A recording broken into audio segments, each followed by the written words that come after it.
this breakout performance the other day. What's the story with the recruitment of him? I know it's kind of a national recruitment and all those schools in Philly. What was the story of you getting him here? Well, we started recruiting Jaquan very early in his junior year. Actually, probably was the summer before his junior year. And he had, I'd say, 10, 15, 20 schools that were recruiting him. And he narrowed it down pretty quickly, and he let us know that we were in his top 5. Which, when you do that to a college coach during the recruiting process, it lets you know you're being seriously considered. And then as his junior year ended and he went into the summer, he started out like a house on fire, went to the NBA Top 100 camp in Charlottesville and had a great camp. I think he was MVP either of the camp or the All-Star game or something, but he played very, very well. And I think his team won the championship, and he was a leading scorer. So we kept pursuing him very hard, and then he narrowed his choices down again, and I think he was just looking at Villanova, Syracuse, and Miami.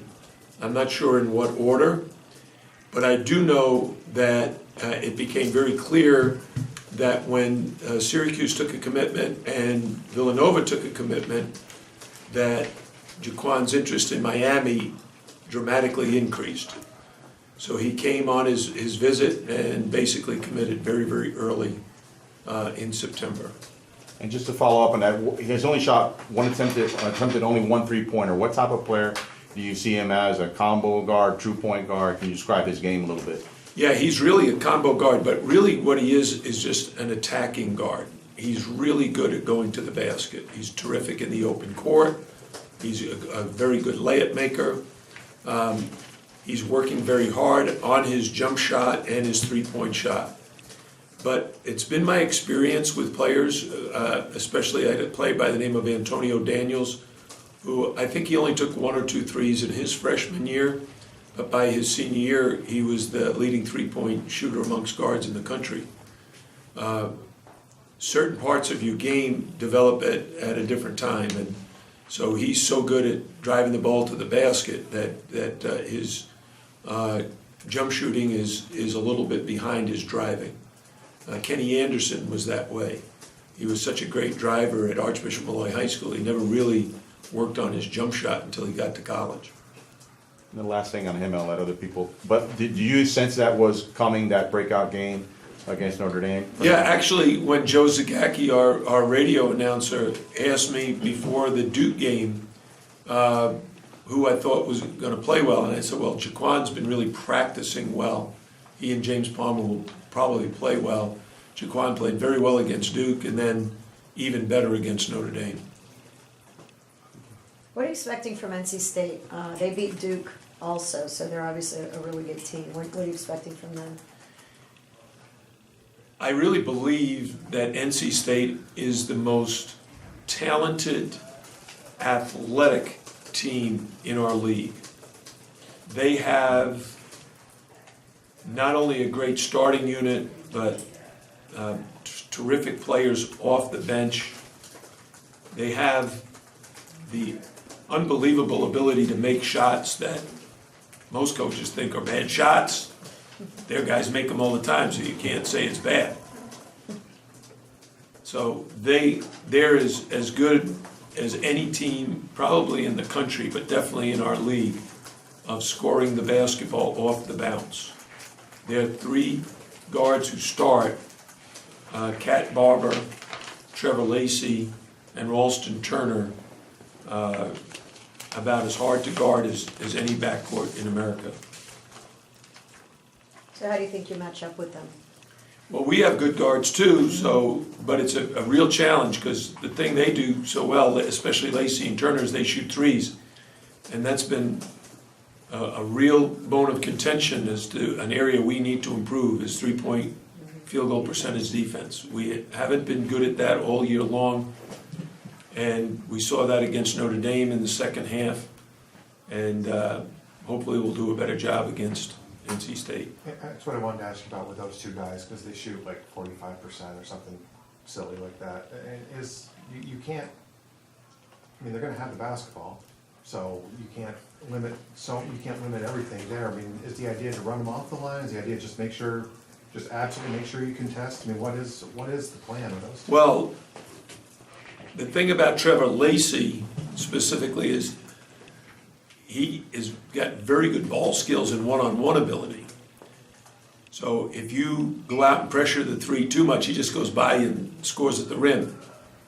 But you'd rather have him scoring inside the arc than outside. Your best choice, if you can do it with help defense, is get him off the three-point line, but help when he penetrates so he can't just get an uncontested layup. The problem is that you're helping off maybe someone like Turner, who is dynamite at the three. In Turner's case, he's one of those NBA-type Ray Allen, run him off a screen, get a moment of daylight, catch and make the three.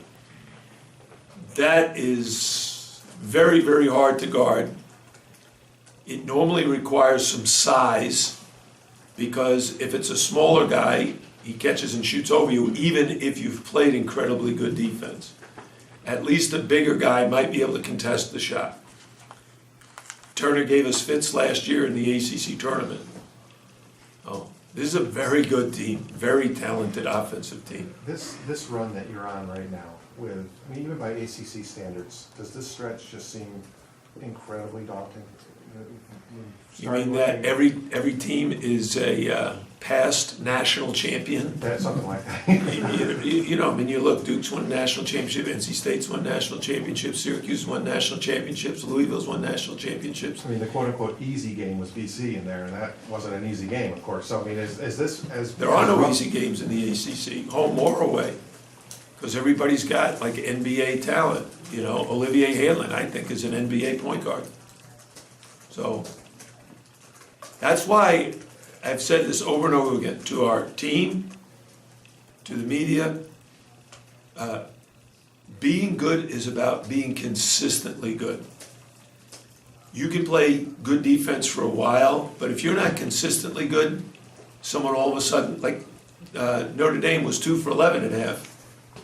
Second half, they go off 7 for 17. Still not terrible, but we made 4 in a row. They get it going. All of a sudden, they're playing with tremendous confidence. Tremendous confidence. What, Angel didn't shoot well the other night. Was that something they did, or was he just off? No, I don't think it was anything they did. He got the same shots he always gets.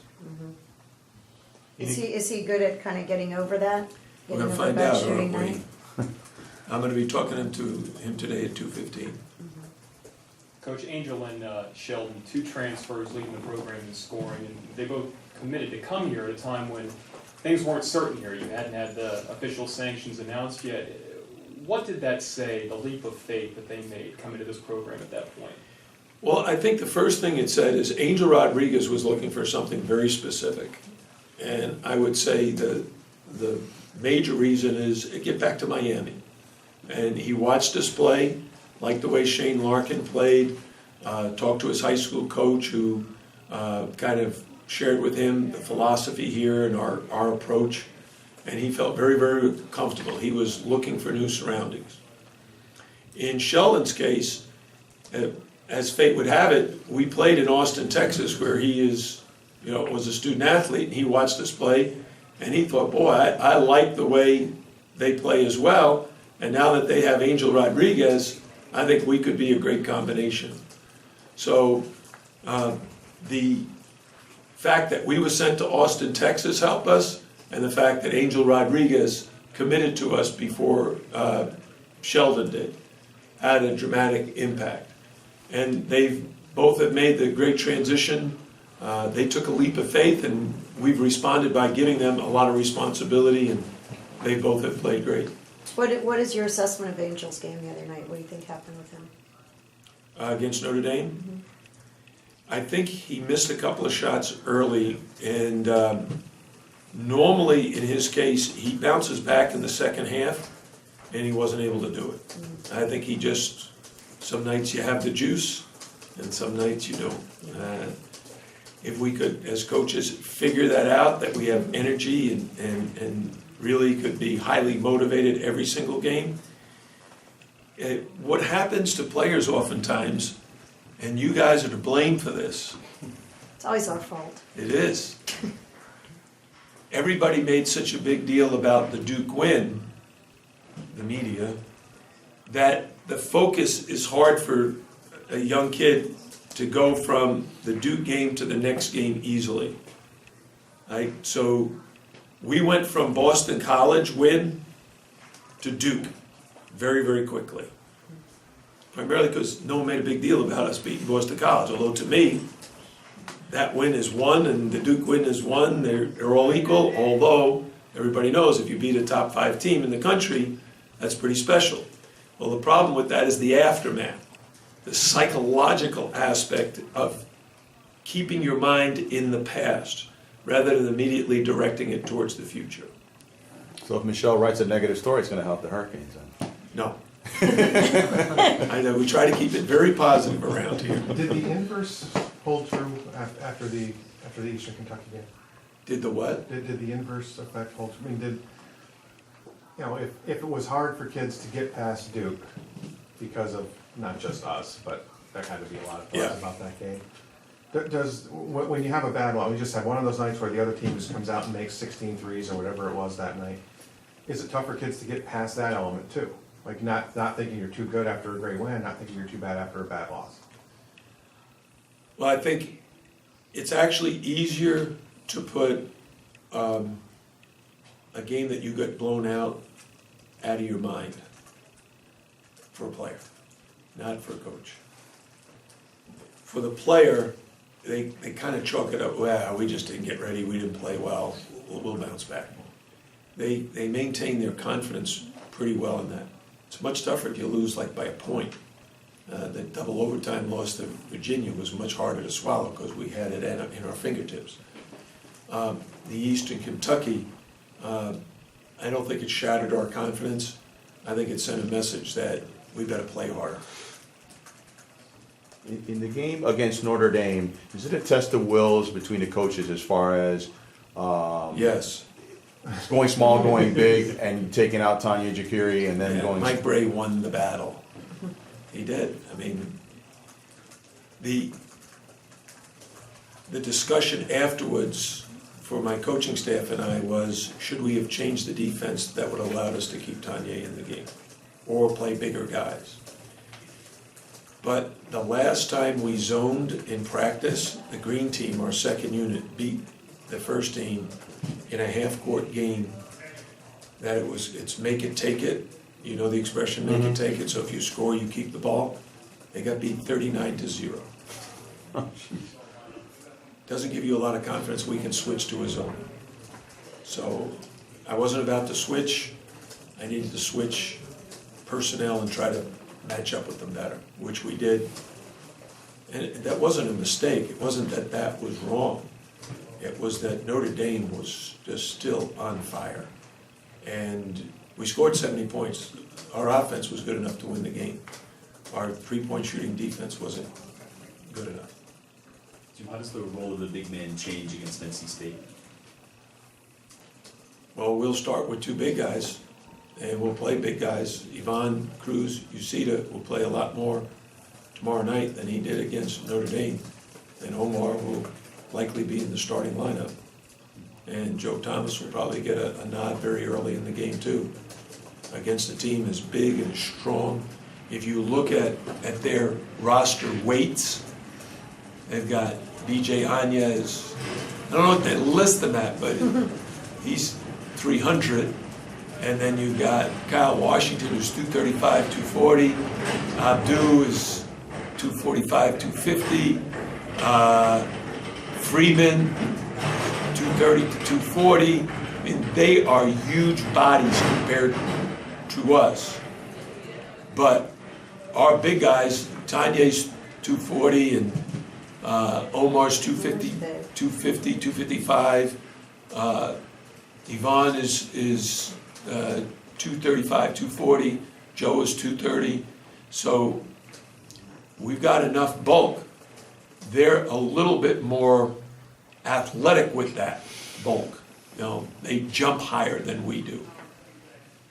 Were you able to see any from Yvonne? You know, I mean, there wasn't much chance, but what did No, what do you he's think? been Dan? practicing very well, Yeah, you see him fitting in right away. yeah, Mhm. hopefully. Sitting 2-2 in the league, and it could have been 3-1 or even maybe 4-0 with a couple of plays here. And how do you feel about the way the conference races started off? Well, I think Virginia has clearly established themselves as the front runner. After that, I think it's a real dogfight. It's not that we can't catch Virginia, but some of league schedule, because of the imbalance, you don't play everybody twice, I think really favors them. I'll tell you what, if you look at what Duke did after our game, really impressive. They went on the road and beat Louisville by zoning, came back 2 days later, they played Saturday, Monday, and beat Pittsburgh handily, double figures. So they've turned a corner. After 2 straight losses, they've got 2 real high-quality wins. So they're still very much in the fight. Carolina only has 1 loss, Syracuse only has 1 loss. Oh, it's a pretty deep league. I think the league will get 7 or 8 bids. I think it'll deserve at least 7 and maybe 8. Would it surprise you if it was higher? Well, at this point, I'd say yes because of non-conference. I don't think the ACC did a fantastic job overall as a league, but we did well. Now it'll depend on how the other leagues do. How does the Big Ten do? How does the Big 12 do? How does Pac-12 do? How does the SEC do? How does the Atlantic 10, right? So you gotta make the comparison to individual schools, not to a league. So if you're looking at, let's say, a Miami and comparing us to, let's say, a Davidson, right? They're in the A10. You can compare, we played some teams that they've played. They played College of Charleston, we played College of Charleston. They played, who else did I see them against? Not Providence. Oh, they played Virginia. They led Virginia a good portion of the game, very close game. Virginia ended up coming back and winning. So those games, you look, okay, teams got similar records. You know, who has the more quality wins?